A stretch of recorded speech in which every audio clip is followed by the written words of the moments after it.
quick little update.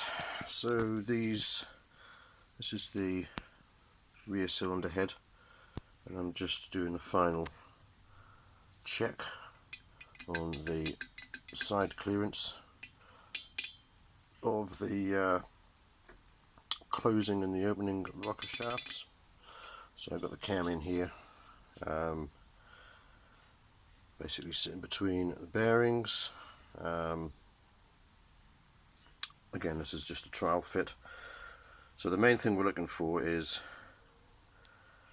because the valve is where it is, you can't move the valve, but you can move the rockers side to side. So you're looking for the opening rocker, this one, to be sitting pretty much central on the valve stem, which it is, because I've got it central, putting different shims in each side of the rocker arm on the shaft, and then the same on the bottom. But on the bottom, the important thing is to make sure that your rocker is not going to be contacting your valve stem, because that'll be a very bad idea.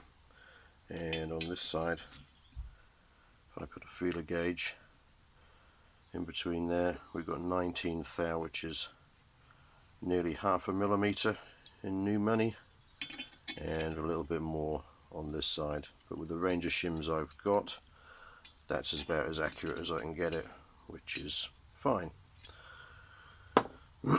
So they're all done now. All 8 rockers are now set up to be in the correct position relative to the valves. Now if I turn this head round, so the current check I'm doing is shimming the camshaft. So what you want is, if you see here, you can see the opening rocker. You want that to be in contact with the cam, so that the cam is sitting on the flat part of the rocker and it's not overhanging the rocker on one side, which it isn't. It's not perfect on this head. You can see this is the closing rocker and it is off to the side. However, I've checked, so this is the exhaust valve, sorry, the inlet valve. I have checked it already on the exhaust valve and it's perfectly lined up on the cam lobes, side to side relatively. I've got a 1/2 mil shim sitting in there against that bearing, and there will be a 1/2 mil shim on the end of this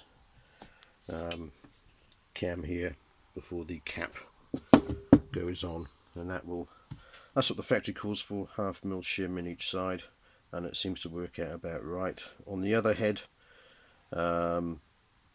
it lines up much the same. I don't think you're ever going to get the perfect setup where your lobe centers are on your follower centers and your followers are on the valve centers. It seems to be unachievable, basically, but that's fine as long as the cam is sitting on the fat part of the follower. That's all we need.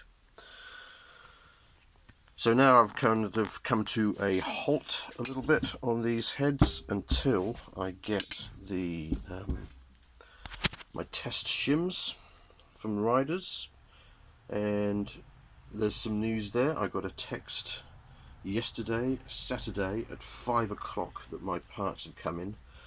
So that's 5 o'clock on a Saturday. They tell me my parts have come in on a bank holiday Monday. Yeah, fucking great, nice one. If it was 4 o'clock, I could have done something about it. So waiting for, I've ordered some grub screws to fit in here. Haven't threaded them yet. I'll wait for the grub screws to turn up, and then I'll thread those and then fit those plugs permanently, grub screws permanently in there, so we never get any oil leaks. And yeah, that's about it. Lovely sunny day. Went out on the Z with Hayden the other day, performed impeccably. Yeah, and gonna watch MotoGP later. Yeah, Come on, Johan.